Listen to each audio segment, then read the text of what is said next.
रात को 12 बजे का समय होता है, जब सभी लोग अपने घरों में आराम से सो रहे होते हैं, तभी एक महिला रोड पर लड़खड़ाती हुई एक घर की घंटी को बार बार बजाने लगती है। घर के अंदर एक लड़का सो रहा होता है। जब 3 बार वो घंटी को बजाती है तो लड़का उठकर खड़ा होता है और बाहर गेट पर जाकर देखता है एक महिला जिसने अपना मुंह ढक रखा था, दोनों हाथ उसके सामने जोड़ती है। हाथ जोड़ते हुए कहने लगती है कि मुझे बचा लीजिए, मुझे अपने घर के अंदर प्रवेश दे दीजिए। दोस्तों, उसके बाद वो लड़का अपने घर उसे लेकर जाता है, बाहर से कुंडी बंद करता है।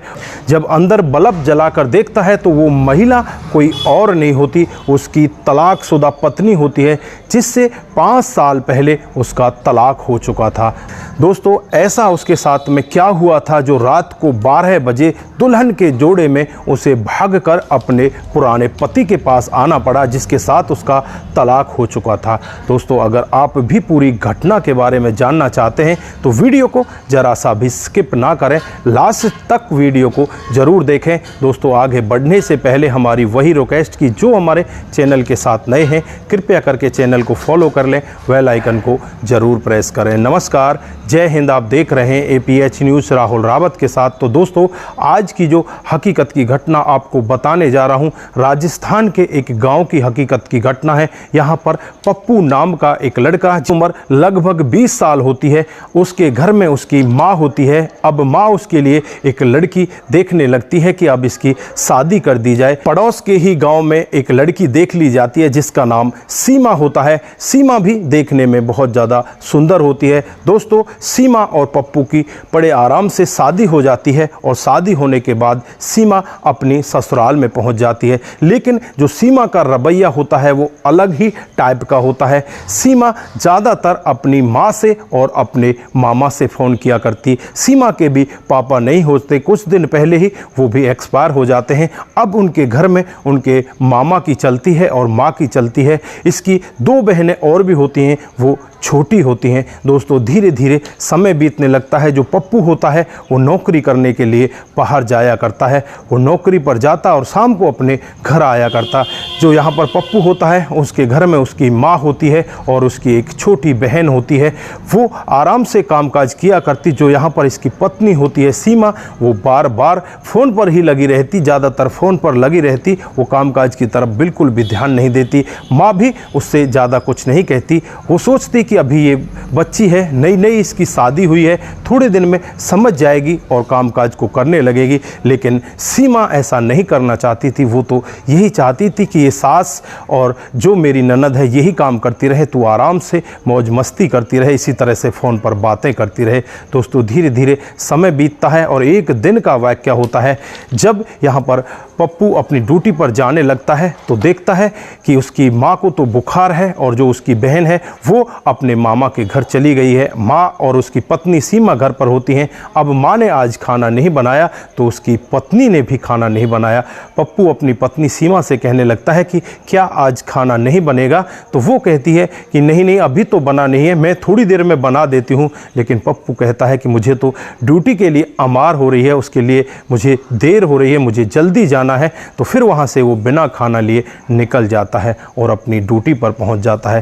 ड्यूटी करने के बाद जैसे ही घर वापस आता है, माँ को फिर भी बुखार होता है। तब तो वो उसे दवाई देकर जाता है, लेकिन शाम को आकर देखता है तो माँ को बुखार होता है। जो इसकी पत्नी होती है वो फ़ोन पर अपनी माँ से बातचीत कर रही होती है और बहुत ही तेज़ हंस हंस कर बात कर रही थी। इधर जो इस लड़के की माँ होती है वो बुखार से तप रही थी। बुखार से तपती हुई भी वो खाना बना रही थी। वो अपनी माँ से पूछता है कि माँ, तुम्हें तो बुखार है और तुम फिर क्यों खाना बना रही हो?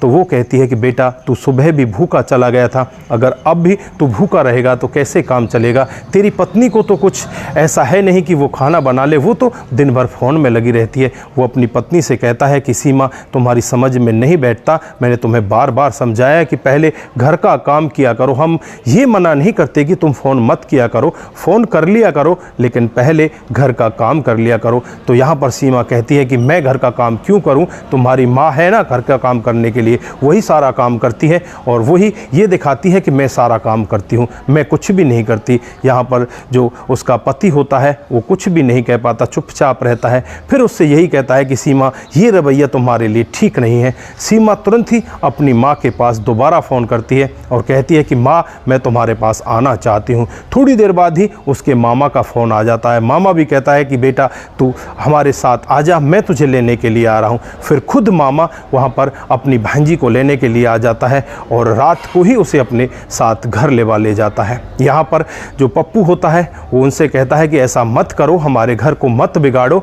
थोड़ी अनबन किस घर में नहीं होती, अगर अनबन होगी तो ये भी ठीक हो जाएगी, लेकिन ऐसा काम तुम मत करो। लेकिन यहाँ पर मामा एक भी नहीं सुनता और वो तुरंत ही अपनी भांजी को अपने साथ में लेकर उसके गांव पहुंच जाता है। वहां पहुंचने के बाद वहां पर वो ठीक तरह से रहने लगती है। कुछ ही दिन का समय बीतता है और कुछ दिन के बाद पप्पू के पास कोर्ट से पेपर आ जाते हैं कि तुमसे तुम्हारी पत्नी तलाक लेना चाहती है। अब पप्पू मन ही मन सोचने लगता है कि यार अब किया जाए तो क्या किया जाए। उससे पहले वो फिर अपनी पत्नी के पास जाता है और वहाँ जाकर अपनी सास से भी कहता है कि सासू माँ, मैं अपनी पत्नी को अपने घर ले जाना चाहता हूँ, ये तलाक वलाक के पेपरों को कैंसिल करवा दीजिए, ये ठीक नहीं है, हमारी बहुत बड़ी बदनामी हो जाएगी, ऐसे कैसे काम चलेगा। तो यहाँ पर जो उसकी सासू होती है वो कहने लगती है कि नहीं नहीं, जो हमारी बेटी ने निर्णय ले लिया वो अटल है, ये तुमसे तलाक लेना चाहती है।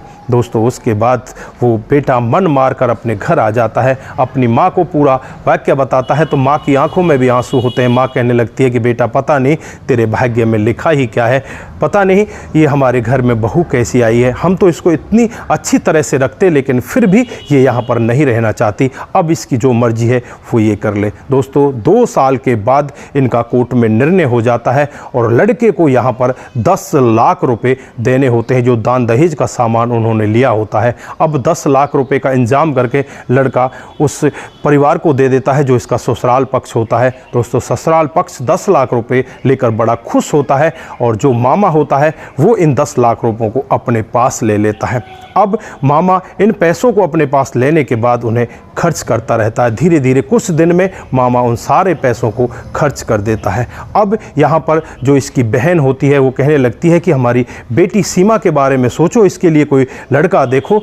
तो यहाँ पर मामा एक ऐसा गलत काम करता है, एक 45 साल का अधेड़ उम्र का व्यक्ति उससे 3 लाख रुपए ले लेता है और उससे कहता है कि मैं तुझे नई नवेली दुल्हन दिला देता हूँ, मुझे 3 लाख रुपए दे। उससे भी 3 लाख रुपए ले लेता है और यहाँ पर इस लड़की को एक नए लड़के का, जो उम्र जिसकी लगभग ऐसी दिखाई जाती है कि 24 से 25 साल होगी, उस लड़के का फोटो दिखाया जाता है और यहाँ पर सीमा को शादी के लिए तैयार कर दिया जाता है। दोस्तों रात की शादी होती है और रात की शादी में जब सीमा दूल्हे को देखती है तो बस उसकी आंखें फटी की फटी रह जाती हैं। अधेड़ उम्र का वो व्यक्ति उसका दूल्हा बनने वाला होता है। सीमा मन ही मन सोचने लगती है कि तूने बहुत गलत काम किया, तूने अपने पति को छोड़कर, अपनी सासू माँ को छोड़कर तूने बहुत गलत कदम उठाए, उसकी वजह से आज तुझे ये अधेड़ उम्र का व्यक्ति मिल रहा है। अब तू करेगी तो क्या करेगी, अब तू यहाँ पर इस कमरे में बैठी हुई है, तो दुल्हन बनकर यहाँ पर तैयार है, अब थोड़ी देर में तेरी इसके साथ में शादी हो जाएगी। लेकिन वो ऐसा चाहती नहीं थी कि मैं इसके साथ में शादी करूं। अब वो चुपचाप पिछले दरवाजे से निकलती है और निकलकर जो दुल्हन का लिवाज होता है उसके ऊपर एक और दुपट्टा ओढ़ती है और वहाँ से भागने लगती है। रास्ते में जैसे जैसे वो भागती है, इधर जो इसका मामा होता है, इसकी माँ होती है, उनको पता चलता है कि लड़की तो यहाँ से भाग चुकी। उसके पीछे वो गाड़ी लगा देते हैं, वो रोड से उतरकर गलियों से, कभी खेतों से, इस तरह से भागने लगती है और भागते भागते वो करीब 9 बजे से रात को 12 बजे अपने पति के दरवाजे पर पहुंच जाती है, जिसके साथ उसका तलाक हो चुका होता है। दोस्तों जब पति के दरवाजे की बेल बजाई जाती है तो सामने उसका पति होता है और जब पति बल्ब जलाकर देखता है तो सामने उसको उसकी तलाकशुदा पत्नी दिखाई देती है, जिसके साथ 5 साल पहले उसका तलाक हो चुका होता है। दोस्तों पत्नी यहाँ पर अपने पति के चरणों में गिर जाती है और पैरों में लिपट कर रोने लगती है, कहने लगती है कि मुझे माफ़ कर दो,